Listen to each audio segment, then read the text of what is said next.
I know where there's some, right here in the hall, clerk. No, Molly, I have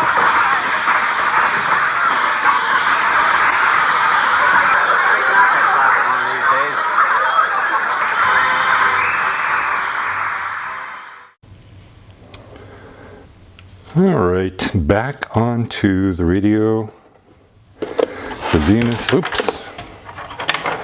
and the button project. So here's the molding we made yesterday. It's time to decant this. And one thing I realized as I was lying in bed this morning is I forgot to add a, what are they called, sprue? Is that right? A way to pour epoxy into this mold. But we'll figure it out. There's several ways to do it after the fact as well. So what we'll do right now is take this apart and see how it fared.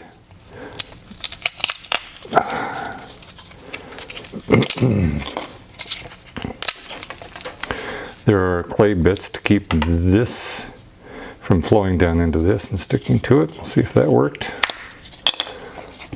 And there's our two-part mold. Let's roll this away.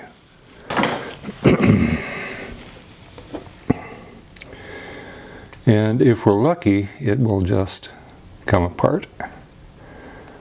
If we're not lucky, it won't. Oh, it looks to me like the, oh, there it comes, just the edges. This is always kind of scary to me. I don't know why. Don't want it to, perfect. Okay. And there we go.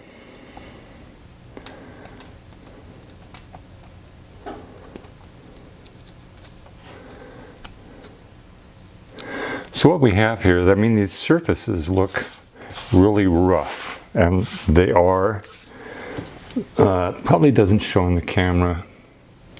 Maybe if I hold it like that, see if I can switch the focus here. You can see how bumpy this is.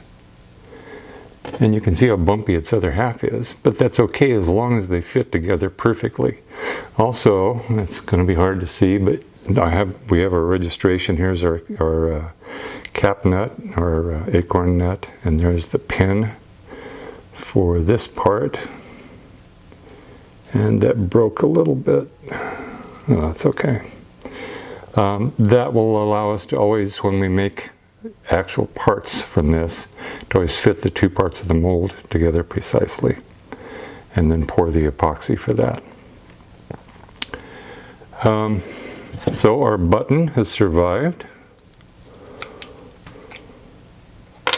with a nice, it's going to be hard, this is so hard for you to see, I'm sure, the casting for this hole right here in the shaft of the knob has turned out nicely. So this should make a nice epoxy cast. I'm looking at the surface of this part of the mold to see if it's smooth, if we have any big bubbles, and I don't see any.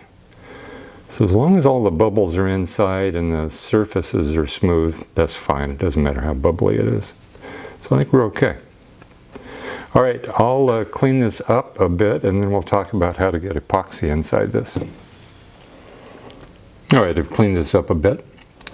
In terms of what you do when you're ready to cast an epoxy button using this method, is you fit the two halves of the mold tightly together like that, and often wrap it in rubber bands to hold these two halves firmly together, but not so hard that they get warped. This is pretty sturdy casting compound, so it won't allow itself to be warped too much, but it can be done. So what you do is you fit these two together, you spray mold release, it just makes it a little easier to get your epoxy out. You bind these two together, and then you pour epoxy into the mold so that it fills the cavities of the button, both the bottom and the top. which you can see here. So I decided the easiest way to put epoxy in there would be to cut a vent through the very top. Keep in mind that the button fits in the mold like that, and you can see where the top of the button fits. So what will happen is what I did was I cut a small hole right there. You can see it right there. Cut a small hole through the top, where the top is, into the outside surface, and then I can drizzle epoxy when these two are put back together. Oops, put it back together right. I can drizzle epoxy in here and slowly fill this up. The result of doing it this way is, if it all works well, is the cavity that's inside that has this exact shape will fill with epoxy, and this right up here is where I cut the hole. So there's a hole that exists from the top of this form up through the rest of the rubber, and then that's where the epoxy will come down. It will enter the hole, it will fill all this space, and then if you overfill it, it will leave a kind of an epoxy ridge running up through here like that. That will have to be trimmed off so that when you take the epoxy out of the mold, you'll have to shape the top of the button a bit, but that's no problem. I mean, epoxy is shaped all the time. That's the way it works on this one. On the other one I did, this button is shaped differently. The outside, I wish I had one of these on hand. The outside of this button totally encloses the inside. So it isn't the outside and the inside are shaped like that.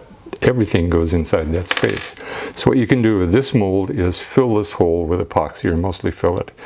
Then this is the inside of the button, and that just forces all the excess epoxy out when you fit it together. You clamp it shut and let it cure.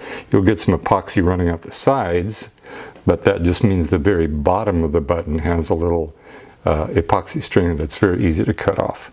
So that's a neater way to do it if you have a button that's this shape. I don't. I have a button that's this shape. So that's the way I've chosen to do it. Master mold makers probably have 52 different tricks to do it better than the way I did, but that's what I chose. So the next thing to do is to mix up some epoxy, pour it in that hole, and see what we get out the other end.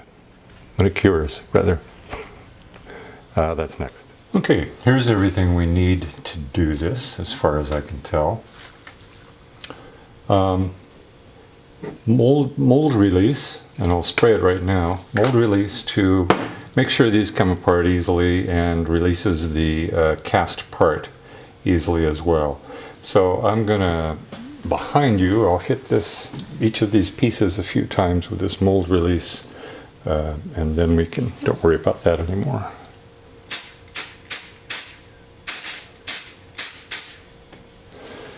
Okay.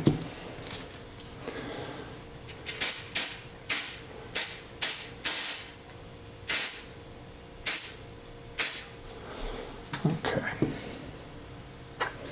So that's done. We need epoxy. I'm using Easy Cast. It's a resin. This is a 50-50 two-part item, available almost anywhere. Dye in this case, I've got some black dye here, and I've got the end of this paintbrush down in there. It won't take much, I don't think. So what I'll do is, once I get the epoxy or the Easy Cast stirred up the first time, I'll continue stirring it with this, and I think it'll turn pretty dark without adding very much of this stuff at all. Dye is very potent. Measuring cup.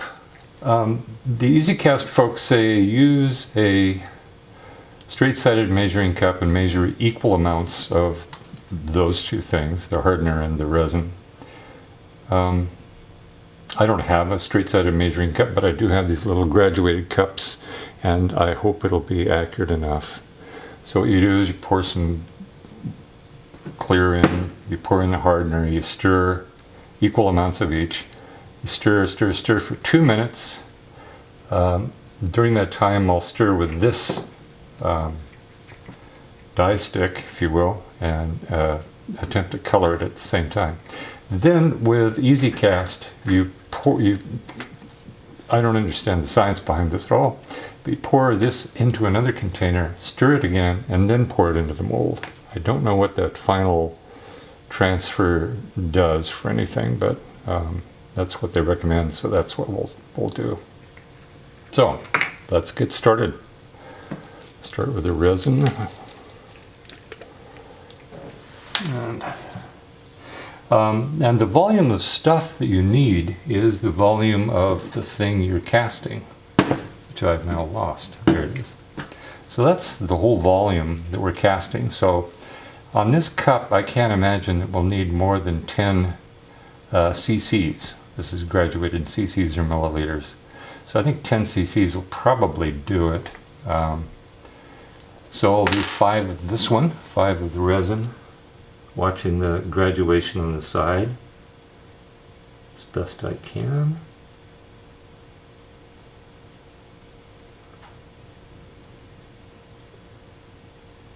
And that's about there. So that's the resin. You don't have as long to work with this as you do with the rubber, the silicone. So you have to be prepared to kind of go for it. And here comes the hardener, up to 10, right there. If you get this ratio wrong, you'll end up with a tacky casting, which is not a good thing. Okay, let's stir this for a minute or two. And you really the same thing with the rubber. You want to make sure you scrape the sides and the bottom while you're stirring. Make sure you get a really good blend.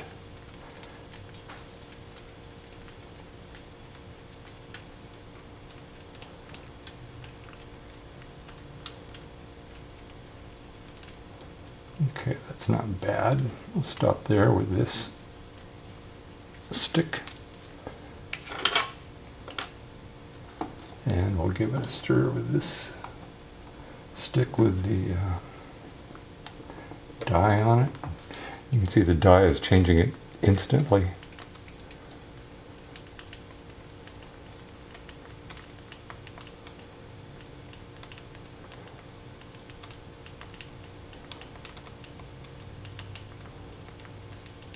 Okay, I'll put the lid on the dye so I don't accidentally dye anything else.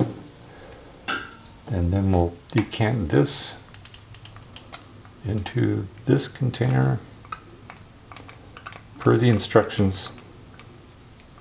Again, I don't know the science behind doing this or the theory, but we did it anyway. And give it some more stirring, and that should be sufficient.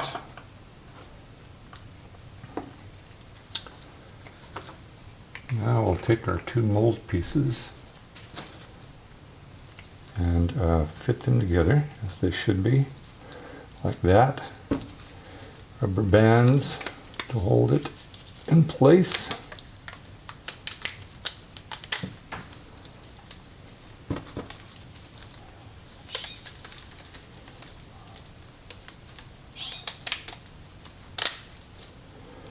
And then we pour the epoxy right down the little hole.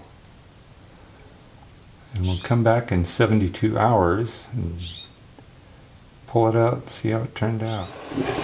Okay, it's been, what, three, maybe 4 days since I poured this. And it's time to check it out, see if it worked. This is the excess that I had left over. And let's see if it's sticky. It's still taking fingerprints. I'm sure you can't see that. Maybe you can. It's still taking fingerprints, so it's still softish. Oh, okay. I think that was a bad pour. And the reason is that this is epoxy. They call it casting resin, but it's just thin epoxy, and it should have set up by now. And as you can see, I can deform it, which means it's not set up at all. So we'll decant this anyway, because we have to do it over again.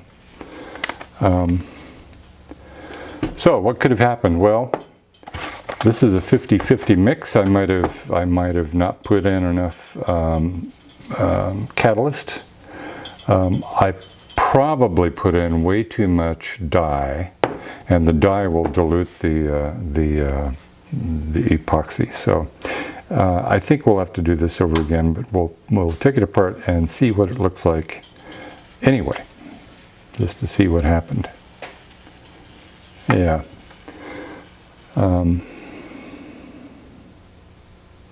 Okay, well, here's the first thing, is the top half of the button didn't cast at all. And that's because the epoxy stopped going in this end.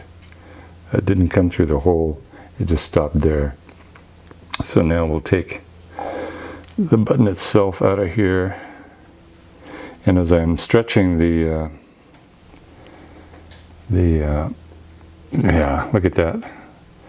That's no more epoxy than I am.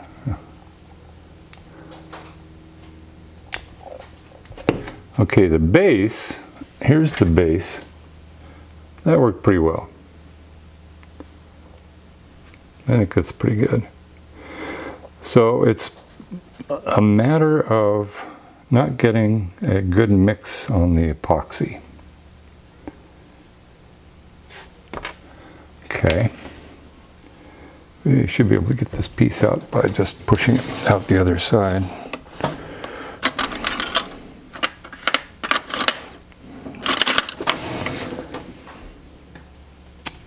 Yeah, there it is. Yeah, it's very rubbery. It shouldn't be rubbery at all. What I should have done, just for you to know, what I should have done is when I had finished casting this bit, and I was going to cast this bit, remember I had this in the box, the second box, I should have taken a piece of rolled up clay and just put it right on top here. And that way the epoxy would pour, and then have that come up through here.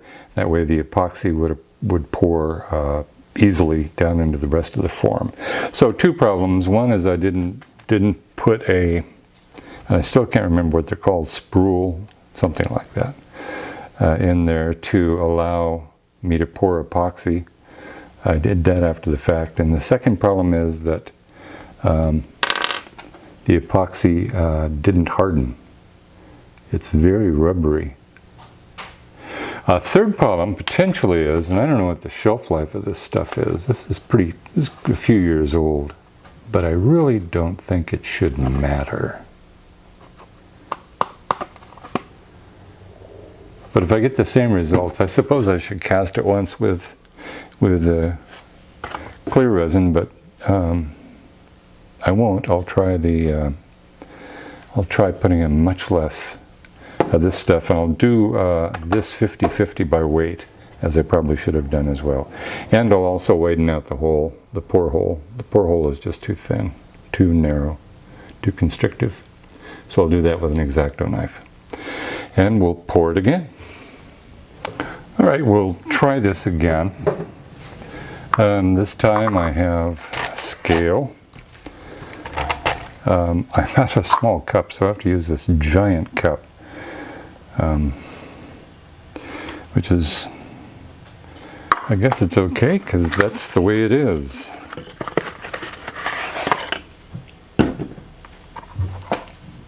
Okay, turn this on. Do grams again. Zero that out. Put in some small amount of the catalyst.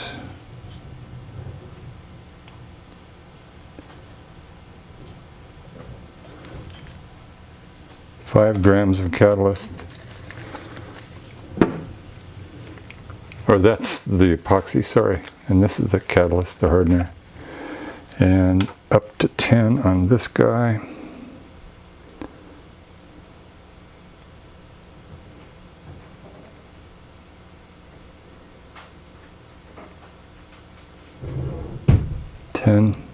Okay, so now I know they're equal amounts by weight. I guess they could have different specific gravity. That's okay. I'll stir this up.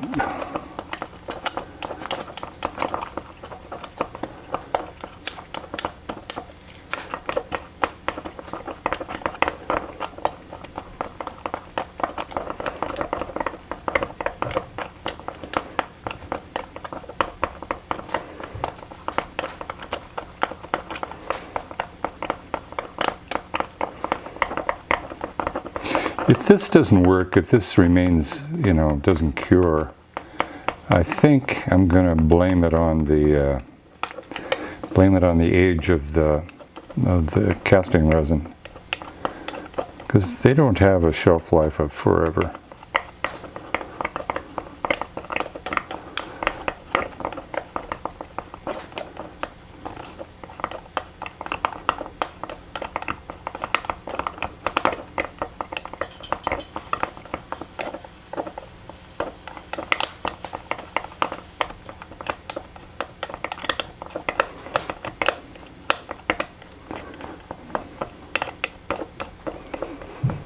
Okay, that should do it.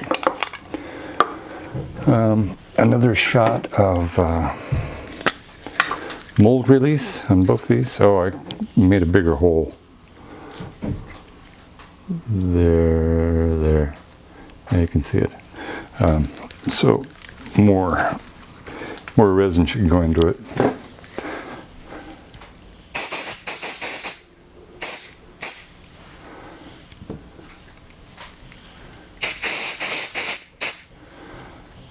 Okay.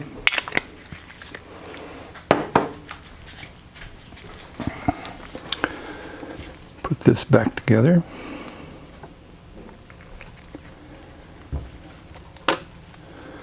Reuse our rubbery bands.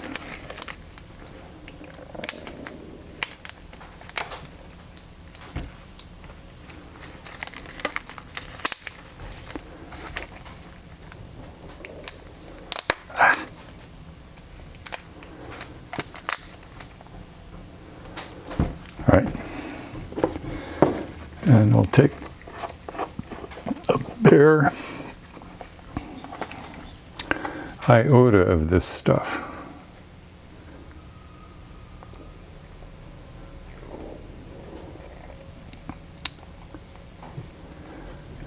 Just a hint of it on there. There, some came off right away. I probably ruined that. I need more sticks too. I'm out of stirring sticks. Jeez. Supplies are running short. Okay, a tiny little bit of dye.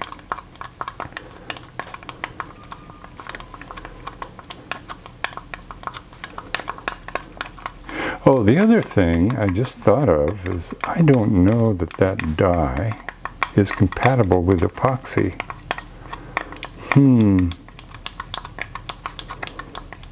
I thought it was, but I didn't look into it before I used it. Shoot. Well, if it fails again, there's yet one more thing to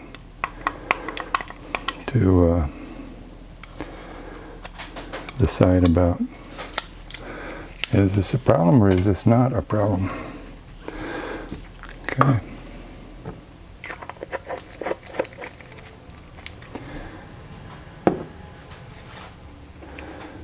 All right, here we go.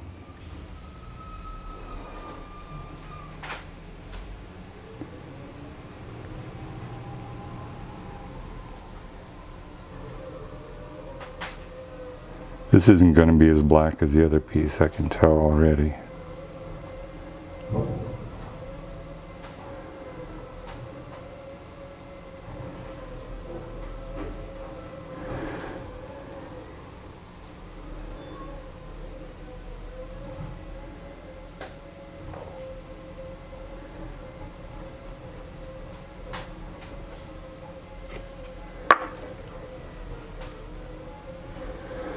And that should do it. All right, all we have to do is wait another 72 hours and we'll see how that goes.